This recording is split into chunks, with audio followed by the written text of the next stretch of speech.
Mr. Moore, congratulations on your promotion to the Health Committee. You have the floor. Thank you, Mr. Chair. And this question is to Dr. Judson. You mentioned in your comments the difference between someone being prescribed a controlled substance and how that medication is closely monitored by their doctor and their pharmacy. Can you explain to those that are watching how this differs from what is now referred to as, I'll say, so-called safe supply that we're seeing in our communities? Willingly, I'd first like to say that I concur and endorse the comments offered by Dr. Conrad. So we share the same opinions. First off, I would say that it's a misnomer. The very fact that these clinics are called safe supply is an attempt at misinformation, implying that anybody who takes these drugs will be perfectly safe to use them. All they are is just pharmaceutical grade opioid prescriptions. So the recipient knows that the drug has come directly from a pharmaceutical company and it's not been made in a street clandestine laboratory.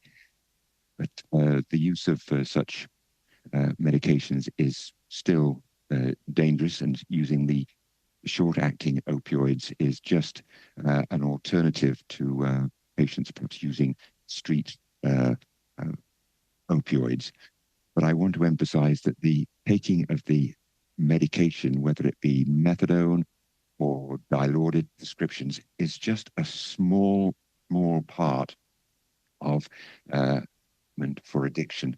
I always emphasize that when prescribing methadone or Suboxone to a patient, that was an attempt to engage with the patient, establish rapport, and get them steered in the right direction of going to address their psychosocial needs. And the perpetuation of a supply of opioids is in actual fact just perpetuating the addiction. It's not doing anything to change the lifestyle of the individual. That's where most of the resources need to go. And if we're spending a lot of time and money prescribing short-acting opioids, we're in actual fact not really affecting any change. Thank you. Thank you, Doctor. This is kind of ripped out of the headlines, but I want to get your comments on it. Just yesterday, a police raid at a heavily used harm reduction site in Nanaimo resulted in several criminal charges against 2 people. In summary, one individual was charged with 14 counts of possession for the purpose of trafficking and 8 weapons offenses, and another was charged with 6 possession for the purpose of trafficking counts and 5 weapons offenses. Doctor, based on your extensive experience, does that news surprise you? No, because crime and addiction sort of somewhat inextricably linked. But I want to emphasize it's not the patients who should be, or the users, those who suffer with substance misuse disorders, they're not the ones who should be targeted. It's the dealers and the suppliers who need to be reined in. And that's why I feel sufficiently strongly that many of the doctors who are prescribing short-acting opioids, I question whether they really understand the harm that they're perpetrating. They're not regulated. If they have inadequate education on the subject, that is just going to contribute to the problem. And I want to emphasize to you that I refer to substance misuse as the 421 condition. Most medical students spend 4 years in their institutions.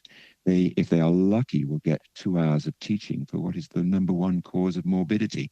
So if you're graduating doctors who really don't understand addiction, you can see how easy it is for them to overprescribe, inappropriately prescribe.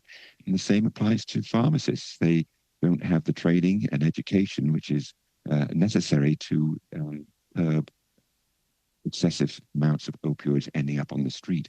And most of those opioids that seemingly are coming from safe supply are ending up in the hands of the traffickers, the accounts of which you just described. because they're accumulating these supplies because that is their business to promote drug use.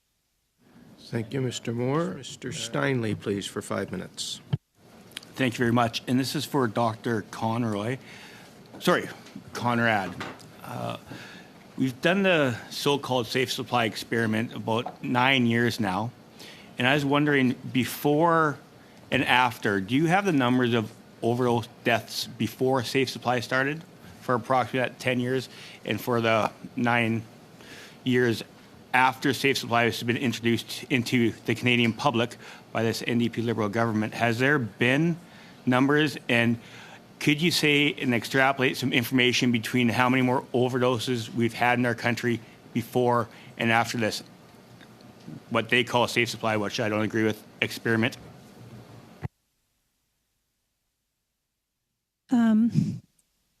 I'm afraid I can't directly answer your question. I don't know if the data that exists right now could even answer that question. There are a number of different factors that have changed over the past decade and 2 decades that have contributed to the, where we are at right now. I do want to just clarify one thing. So this notion of safe supply is kind of a mixed bag of treatments, services, and possibilities. And I know that there's some researchers from the CRISM network who intend on producing some material that might be helpful to the Canadian government and communities across the country to better just unpack what is meant by safe supply, what practices are safe, and what might actually have unintended consequences for the broader population.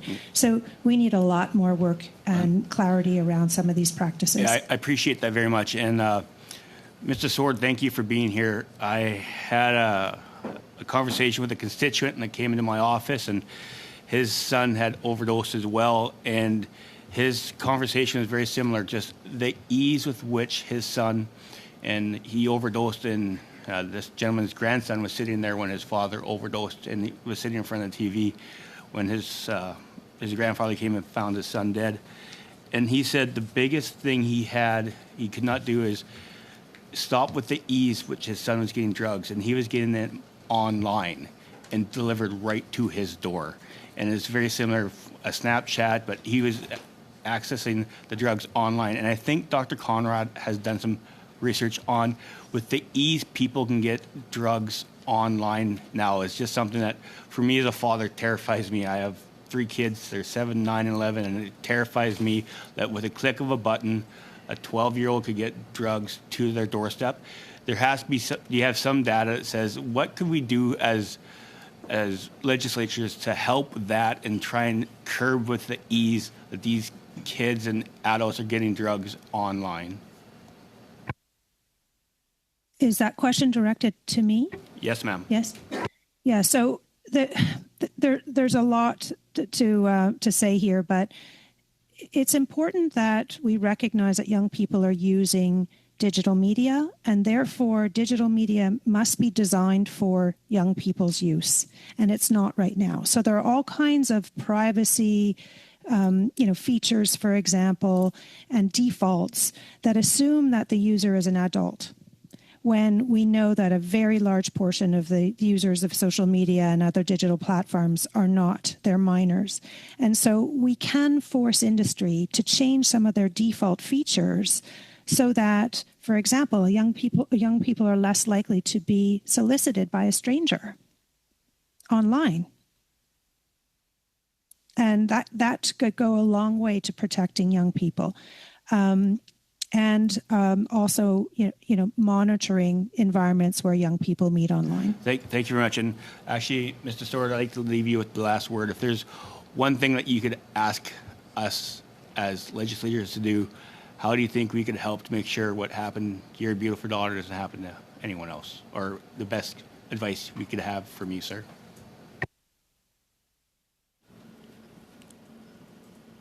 It's pretty much down to funding. Invest in the mental health of our children. It's our future that we are throwing away. Most kids now are looking at a grim future with the prices, the economy going, and they're not dumb anymore. So they're looking for escapism. So it's either some kids are turning to the drugs to forget about the problems, others are turning to video games.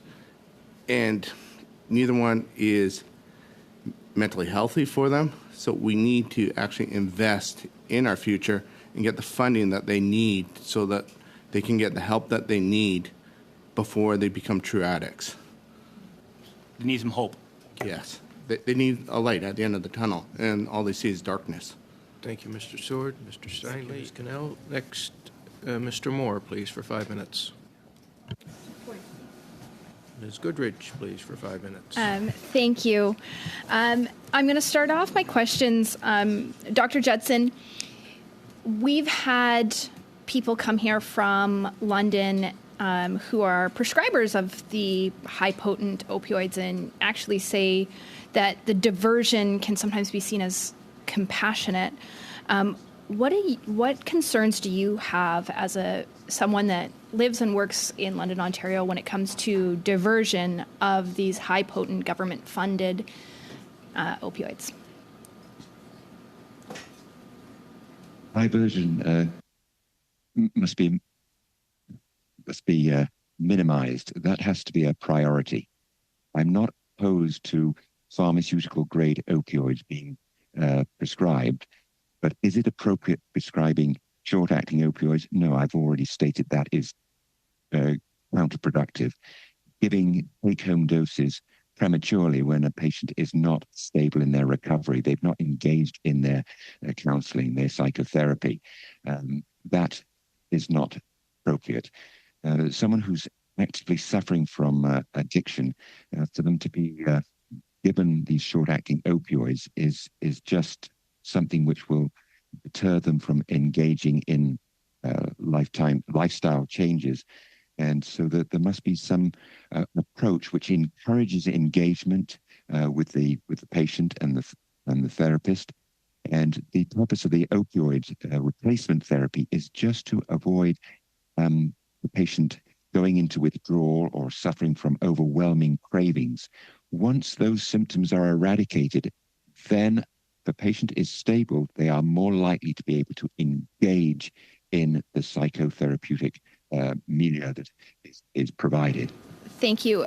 To Dr. Conrad, what are your concerns when it relates to youth specifically and the very well-documented diversion that is happening of these government-funded potent opioids that are flooding the streets from coast to coast to coast?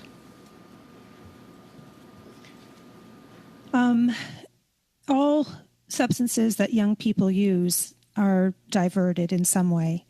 And a small portion of them would have been prescribed directly to them by a psychiatrist or a family physician.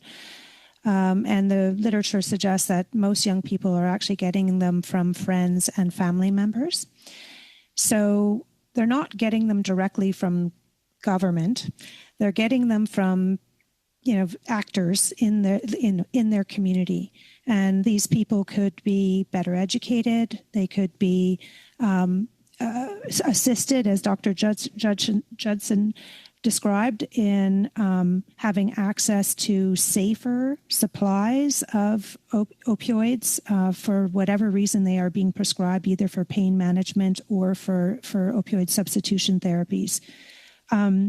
I do want to just add one more thing to the discussion, and that is what we need to understand is that, yes, mental health is a very big part of addiction. And what we're seeing in the safe supply and opioid substitution clinics across the country is that fewer and fewer resources are available to deliver the mental health and counseling services that Dr. Judson just described.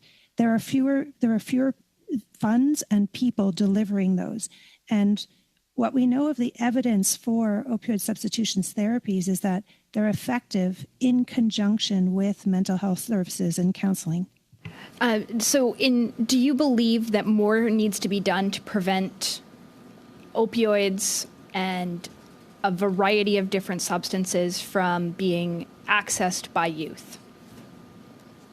I absolutely agree with your statements. More needs to be done on both sides, on the supply side and on the demand side amongst young people.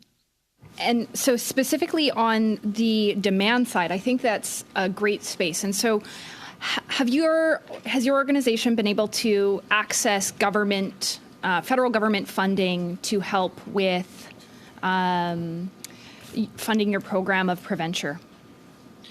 So 3 ways. One, through research, through CIHR. CIHR has rather consistently been through the clinical trials committee supporting research on it. It's been very well reviewed and supported in that way. A lot of work, and it's a long timeline to do research in schools.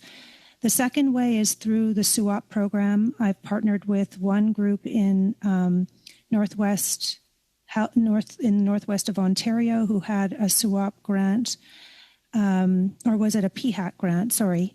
And they did an implementation in their community of Preventer, and to great success. And it was very well received. And then the third pathway has been through provincial government. So there's a big initiative in Ontario right now through the health ministry in Ontario to deliver Preventer